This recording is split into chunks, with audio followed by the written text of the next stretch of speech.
I think probably the biggest concern that people have when they start a career in direct sales, network marketing, is that they don't want people, especially friends and family, to start thinking of them as being spammy or to be pushy, to be pressuring them to do something they don't want to do.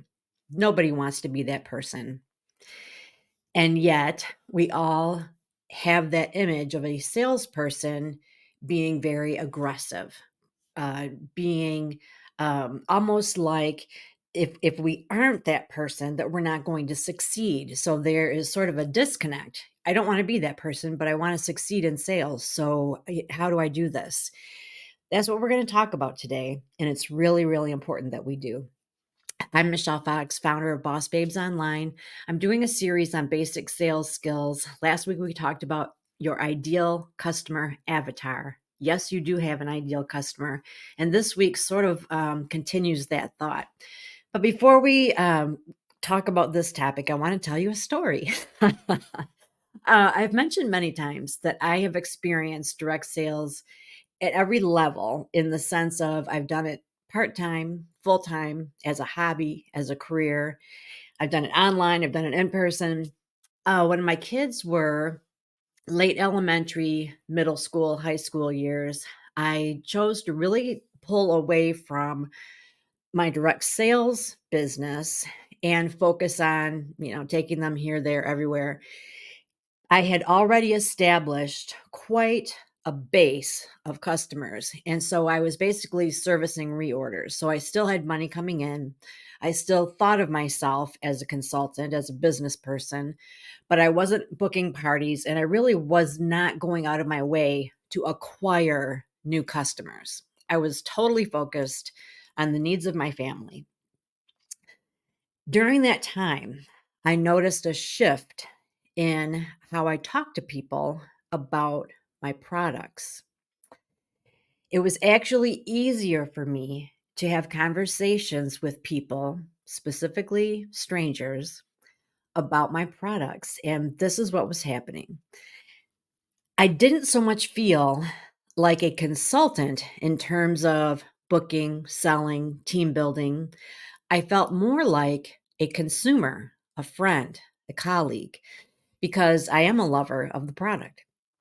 So if I was, let's say, at a dinner party and someone was mentioning a problem that they had, a concern, and I knew that a product that I use can address that concern, something it was a concern that I used to have, but it was resolved by this product, it was very natural for me to say, I know exactly what you're talking about. I had that same issue. I tried this, this, and this, never worked. Then I tried this. And I swear to you, it worked. I've been using it for this long. These are the results I've experienced. I love it. I tell everybody about it. And as I'm doing that, I didn't feel the anxiety that I may have felt when I was in consultant role because either she was receptive to it or she wasn't, but I wasn't trying to make a sale. I was sharing from my heart. I was trying to be a friend. I was trying to help solve a problem. That was a big difference. And whether if she was interested, you can kind of tell, read the room. She would be like, "Oh, really? Well, how did you get it? How much was it? What would I need to do to get it? What brand is it?" These kinds of questions, kind of like coming closer. Or she'd be like, "Oh, no, I'm okay. I've already got an idea. I've already talked to somebody else about it." And either way, whichever way it went, I could respond in kind, but it didn't hurt my feelings because I was just, like I said, putting it out there as a helpful acquaintance and someone that had knowledge in that area and experience in that area. I was speaking out of integrity, and either she was receptive to it or not. But I knew that what I had to say was relevant to her. I wasn't just talking to the whole table about it, I was talking to her. Okay. So I did make some new sales and I did get some new customers, and I actually had people ask me for parties, and I would say, "Nah, I don't do that." That's another topic. But, it was really kind of easy, like, it was easier than when I was in full-on consultant mode, and years passed, and it was time for me to go back to working my business like a business, and I had sort of a sit down with myself and thought, "Alright, so I've been enjoying this time where I have felt very casual and comfortable talking to people. Does that need to change?" And I didn't want it to change. So I had kind of the revelation that if we are talking to people that actually have a need that our product addresses, and if we're speaking out of wanting to help meet that need, it puts a whole new spin on things. Like, you can't be spammy in that situation. If I need something and I am making that clear to everyone and someone says, "I can help you with that," how could that be spammy? So, it really helped me step back into my role as a consultant with a fresh perspective. And coincidentally, at that time, I started doing more online. And as I was learning about social media marketing, there's such a thing as attraction marketing. And that is exactly what attraction marketing teaches you, is that there is such a thing as an ideal customer, a niche audience, a niche market, and that they have certain pain points, things that they need or desire, and that your product or service has a way of fulfilling those needs and desires. And when those things connect, it's very simple, it's very natural and organic. So the question is identifying who is your audience and what does your product or service offer them. It was so liberating, and it just made things feel so natural and simple. Selling is never as easy as some people that want to make it sound. It is always a challenge because whenever you open up yourself and there's that possibility of someone saying, "I'm just not interested." There's that possibility of rejection. Rejection always hurts. But when you know that you are speaking out of a desire to help, out of a desire like, "I have experience and knowledge. I'm offering a solution to your situation, to your problem, to your concern," and they say, "No, thank you," then it takes the sting away. It really does. So, what I'm here to say is, okay, story's over. Now I'm training. So what I'm here to say is that we tend to think of selling as looking at the whole wide world and just taking any random person and trying to convince them to give us a chance to basically talk them into buying our product. That is what most of us think of selling as. When in reality, selling is meeting a need. So, if we instead of are trying to market or try to talk to everyone, if instead we start pondering who our market actually is, who our ideal customer is, refer to last week's video. If we really identify who that is and we figure out where that type of person hangs out, both online and in person, how we can showcase what our product offers to that person, we're starting to put the pieces together. All right. So let me start to flesh this out. So if I sell wart remover, I'm not going to sell it to someone who's never had warts. It doesn't matter if it is the best wart remover on the planet.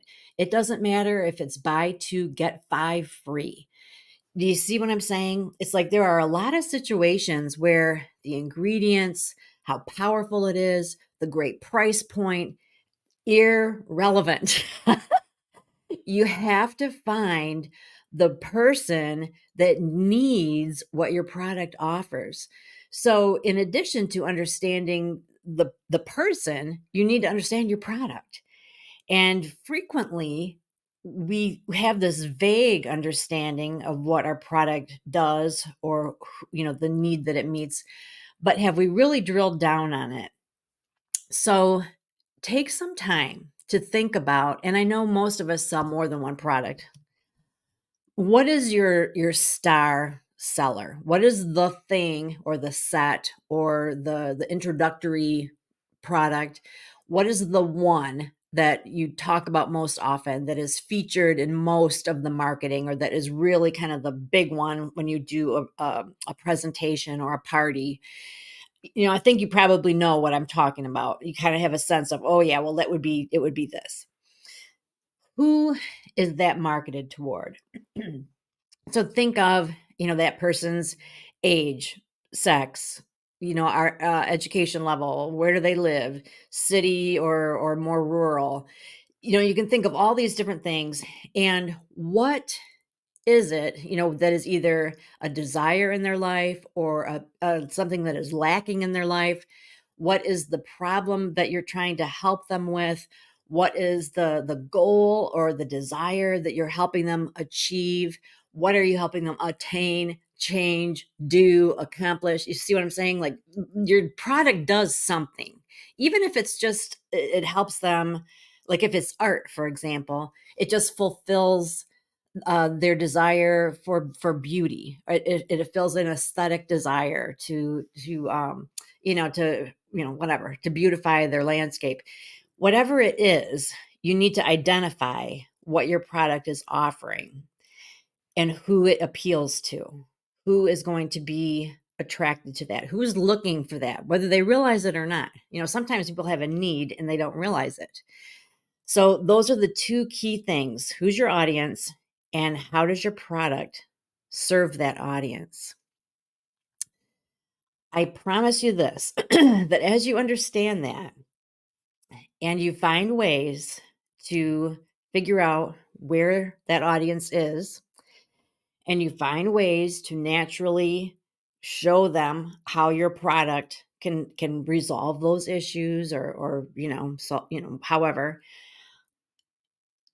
selling is so natural. Okay, I don't like to say easy because it is a job. It is. You have to work consistently and you have to persist, and you have to usually connect with them more than once. So there's definitely work involved, but it is vastly vastly more pleasant than that feeling of badgering and pressuring and cold calling or reminding or begging even.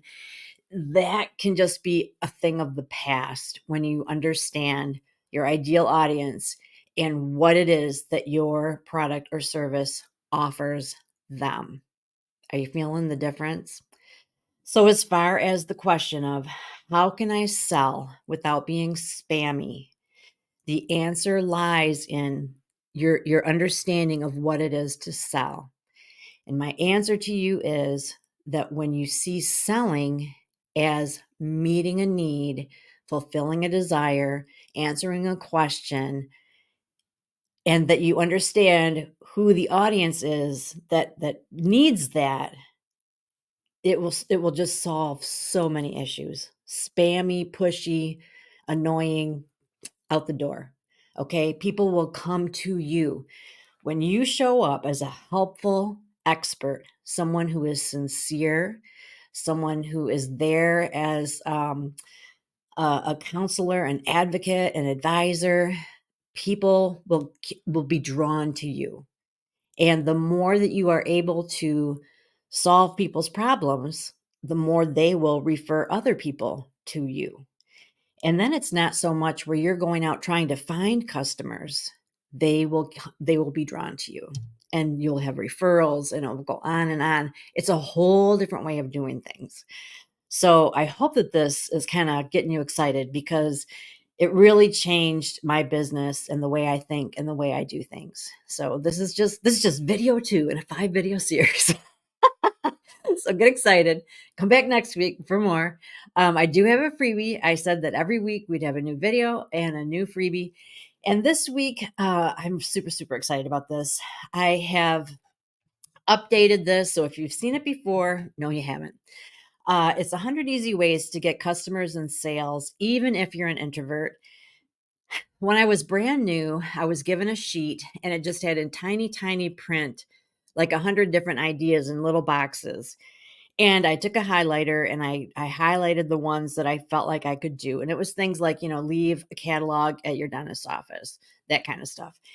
And so I took that idea and I kind of fleshed it out and I'm really excited about it. So, wanted more customers and sales. Oh, so it starts out nice and easy. So these ideas do not require talking to strangers. So these are some ideas, some ways that you can make a connection with the right people so that you have that opportunity to talk about how your products and services can fill the need. Okay. The next one is how to reach out to people you already know. Then we go into how you can talk to people that, okay, maybe you might want to say strangers, but we're going to make a connection first. Okay. Somebody that you know peripherally, like the cashier that always checks you out, that kind of person. And then the final suggestions are some of my specialties, things that I'm kind of known for if you've been following me at all. So there's 100 suggestions in all. And I think that you're really, really going to enjoy it. So this is a free resource for you to download and have forever. I can't wait to get your feedback because I think this is my favorite. So last week there was a workbook for you to download. This week is 100 ways to get customers and sales. I hope you are enjoying these. Don't forget to like and subscribe to this channel. Like the video, subscribe to the channel. If you know anybody else that could benefit from the video, send it their way. I just want as many people as possible to know about this series. I'm just really passionate about it. And I can't wait to see you next week. Thanks so much for watching.